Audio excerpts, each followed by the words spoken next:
Hello, and welcome back to another Pen Talk. Thank you very much for tuning in and joining me as I explore this amazing, incredible wide world of pens. And this is another pen that I bought in a recent Temu order. It just intrigued me. The description of the pen intrigued me. Just a standard inventory label there. We see it's a 0.5 straight tip, which 0.5 is generally a fine nib. Straight tip leads me to believe that they might have a Fude version of this pen. We continue around the box and we'll see that classic designation that you'll get on a number of Jinhao pens. And this is blank. This box was pretty beat up. It was stuffed into a plastic shipping envelope that had a whole bunch of stuff from Temu in it, but it doesn't matter because I don't really care too much about the packaging. The pen slides out. Yeah, it did have a plastic condom at one time, and we'll see the pen. The other thing that intrigued me was the color. Definitely an interesting color. Here's the listing on Temu, and they call it the vintage, which is an homage to 51, which they also use in describing this pen. They call it an 86, but I call it an 85, and we'll compare it to the 85 that I have, showing some of those differences in that design. It feels good in the hand. It's certainly a light pen. As we would expect, the cap doesn't pop off. It unscrews.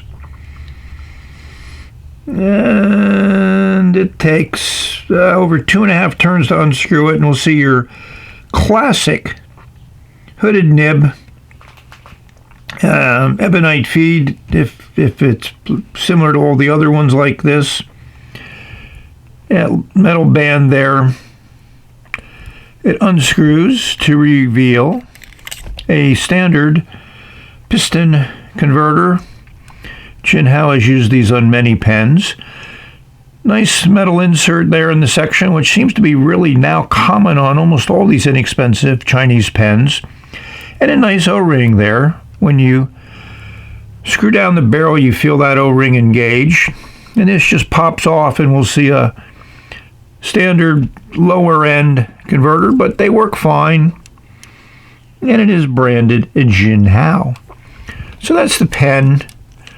I'm not going to fiddle around with the nib. We're going to flush it and eventually put some ink in it. I have an interesting ink that I will put in it. So it always surprises me when I see in the social media platforms that people say, hey, I bought a pen, I inked it up, and it doesn't write well, inconsistent, skippy. And my first comment is, did you flush it before you inked it? And the majority say no. So here I am with my bulb syringe attached to this into my soapy water. Yes, you can hear it bubble. I'd say the flow seems pretty good.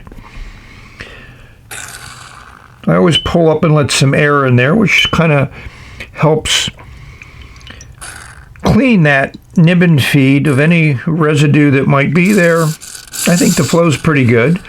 We'll do a rinse with water, let it dry out before we ink it up. But please flush all your pens before you ink them. And I also will do my 3 fills inking, so to make certain that ink flows very well up and down the nib and feed.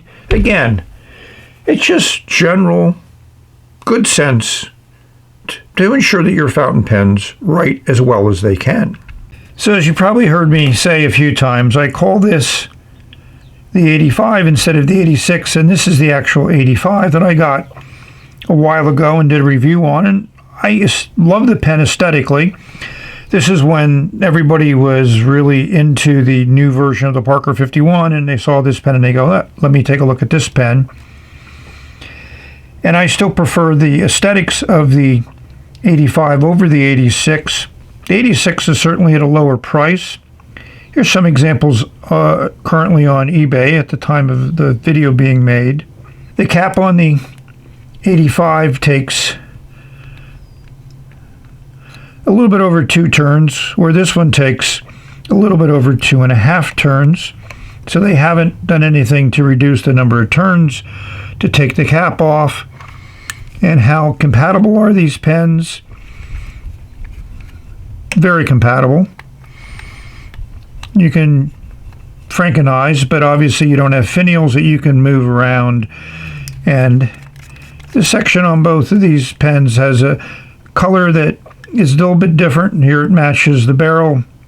Here, obviously, the wood barrel, they're not going to have a wood section. Yeah, does any pen have a wood section? Question of the day. So that's the comparisons. They share a lot in common. But like I said, aesthetically, I like the 85. I'll try to remember to use the right number. But the 86 is a pen that works on its own. And if you like the 51A, you'll probably like the 86. So this ink called out to me to be put into the Jinhao 86. It's an ink I bought a few years ago. It was on sale. Somebody was getting rid of their inventory. And it is a glitter ink. J. Urban has made a few of these. Hematite was one of the first ones, which I got and was not happy with because it didn't really flow well in any pen that I put it in, including some that were fairly wet writers. But I like the color, and who can say no to the bottle? Let's see how it works in the pen.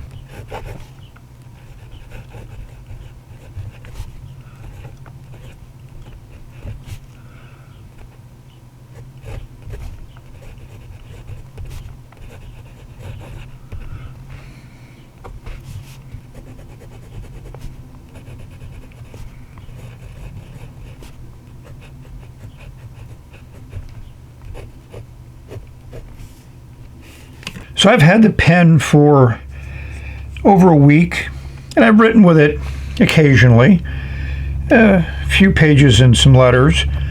But I have to admit that the J. Urban ink works well in this pen. The fine nib is a very good writer. I found a lot of the Chinese versions of the hooded nibs work well. From the 618 to the 601 from Wing Sung, to these Jinhaos, which they've had in the 51A, and this is the version based on the new generation of 51 that Parker reintroduced a few years ago. One may ask where the pen is made, but that's not for me to conjecture on. But I like writing with the pen. I'm impressed. Much more than I expected. And the ink dries very, very quickly. So this is a pen you could easily use for taking notes as an everyday carry, working on many different types of paper, which is one of the advantages of a fine nib like this. So now it's time for some editorial comments. I'm not very positive or very negative on this pen. I probably lean towards the positive. It certainly works. I just wish they would have made a pull-off cap instead of this 2 3/4 turns required to get this cap off, because it takes to me a lot of that pleasure about using the pen as an everyday carry. You can write with this pen unposted. It feels good. I mean, there's that classic section which has been around for over 80 years that Parker first came out with. And as we would expect from this design, the cap posts deep, secure. It adds a little weight to the pen, well, a fair bit of weight to the pen. It does change the balance, but not significantly. I could write with this posted. And as an everyday carry, I think posting that pen, it works good because a lot of times you're writing in an environment where there's no real place to put the cap, so therefore posting it is the best place. So I did make my correction here, 85 to 86. I apologize. My mind just sometimes short circuits like that. So we'll try to do this again.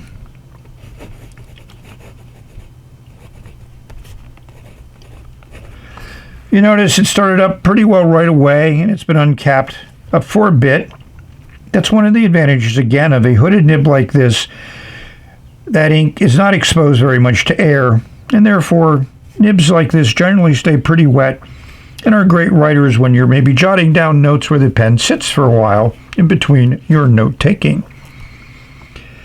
And as we talked about, this fine nib lays down a fine line, a little bit of variations between horizontal and vertical. But I would say basically this is a fine, verging on extra fine nibs. And they do make an extra fine version of this and a drawing nib, like a little bit of a fude style. Here's what that looks like. This pen is really available at a lower price, at least now currently on eBay. Here's some examples of that. Comes in a number of different colors, but I would still spend a few more dollars and get the 85 and get that wood version and that nice cap with some matte finishes on it. But that's just me. So we've reached the end of this video. I hope it finds everyone safe, healthy, and happy. And thank you for watching. I appreciate all my viewers. You know, if you feel like commenting, go ahead. Like, however you'd like to respond to the video. That's your choice. So we've reached the end. And we will say bye-bye. Looks like we might be running out of ink. I've written a fair amount with this pen. Yep, out of ink. I have to add a postscript. It had not gotten out of ink. It just got ink starved. Maybe the cap off. Eventually took its toll. But this is how it should write after I resaturated the feed with just a slight turn on the converter. And like I said, I've been using this pen for a while. It's been very consistent, but having the cap off for a while did take its toll. And this ink is not the best flowing ink in the world. That also has an impact on it. So we're going to say a second bye.